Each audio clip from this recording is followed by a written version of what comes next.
نحمده ونصلي على رسوله الكريم اما بعد فاعوذ باللہ من الشیطان الرجیم بسم اللہ الرحمن الرحیم۔ معزز سامعین، آج کی یہ ویڈیو اول وقت نماز پڑھنے کے متعلق ہے۔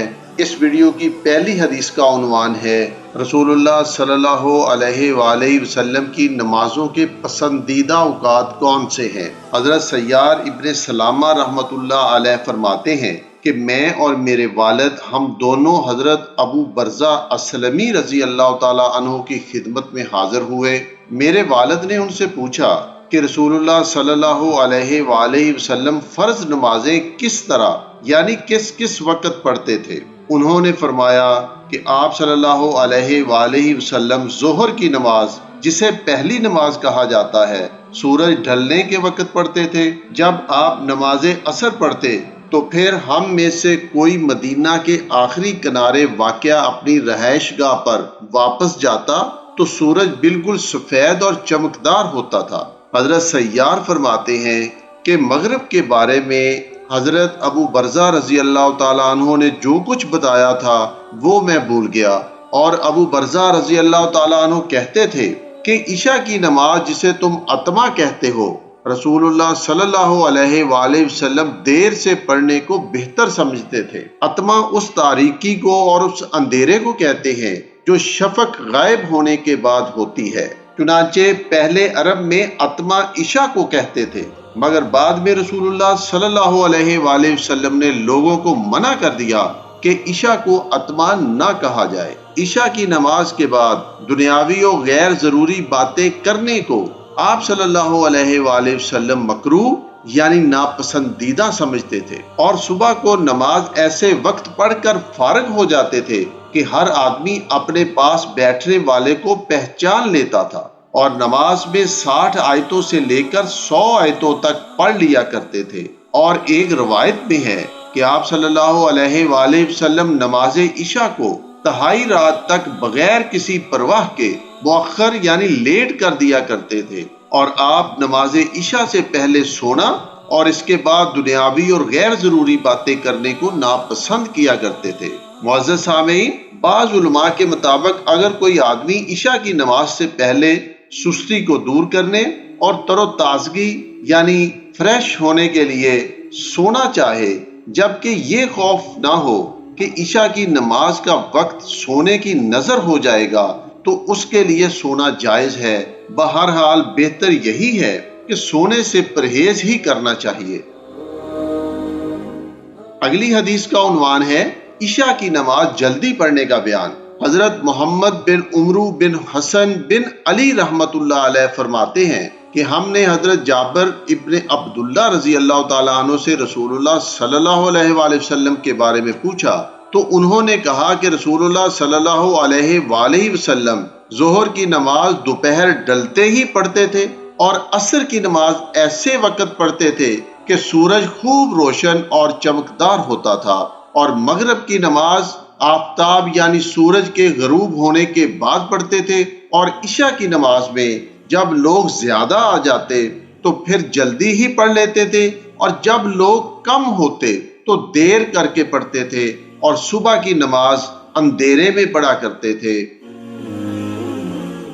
اگلی حدیث کا عنوان ہے گرمی سے بچنے کے لیے کپڑے پر سجدہ جائز ہے۔ حضرت انس رضی اللہ تعالیٰ عنہ فرماتے ہیں کہ ہم نے رسول اللہ صلی اللہ علیہ وآلہ وسلم کے پیچھے ظہر کی نماز پڑھتے ہوئے گرمی سے بچنے کے لیے اپنے کپڑوں پر سجدہ کر لیا کرتے تھے۔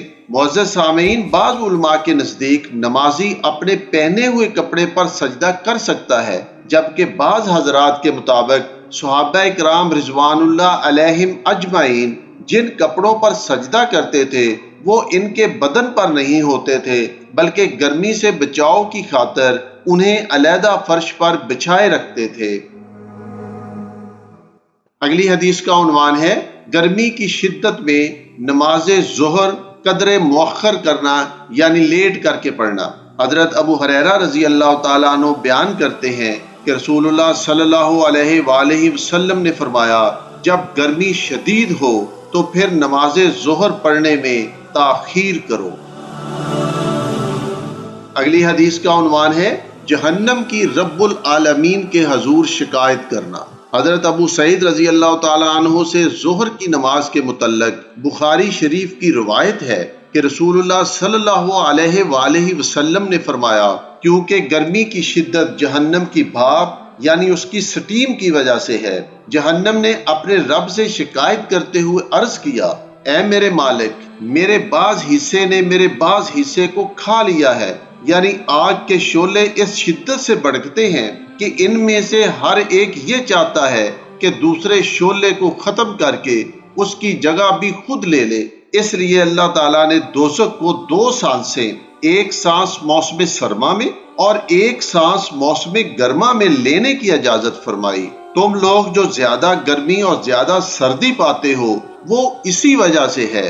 اور بخاری شریف کی ایک اور روایت میں ہے، جس وقت تم گرمی کی شدت محسوس کرتے ہو تو اس کا سبب دوزخ کا گرم سانس ہوتا ہے، اور جس وقت تم سردی کی شدت محسوس کرتے ہو تو اس کا سبب بھی دوزخ کا ٹھنڈا سانس ہوتا ہے۔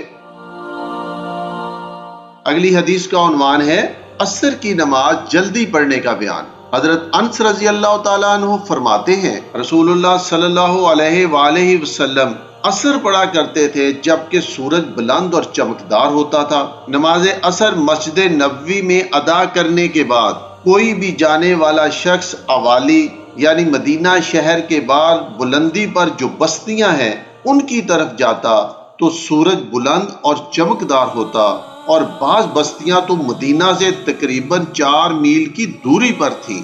معزز سامعین، اس ویڈیو کو زیادہ سے زیادہ شیئر کر کے آپ بھی صدقہ جاریہ کا حصہ بن جائیں۔ وما علینا الا البلاغ المبین۔ محترم سامعین، اللہ تعالی ہمیں شریعت محمدی پر چلنے کی توفیق عطا فرمائے۔ اللہ تعالی ہماری جان، ہمارے مال، ہمارے ایمان، ہماری آبرو، ہماری روزی، ہمارے رزق، ہمارے علم، ہمارے عمل، ہمارے گھر، ہمارے کاروبار، ہمارے دسترخوان، ہماری اولاد، ہماری زندگی، ہماری خوشیوں، ہماری عبادات، ہمارا تقوی، ہمارا اخلاص، ہماری سادگی، ہماری عاجزی، ہماری انکساری اور ہماری عمر میں برکتیں، رحمتیں، وسعتیں، عروج اور بلندیاں عطا فرمائے۔ آمین یا ارحم الراحمین۔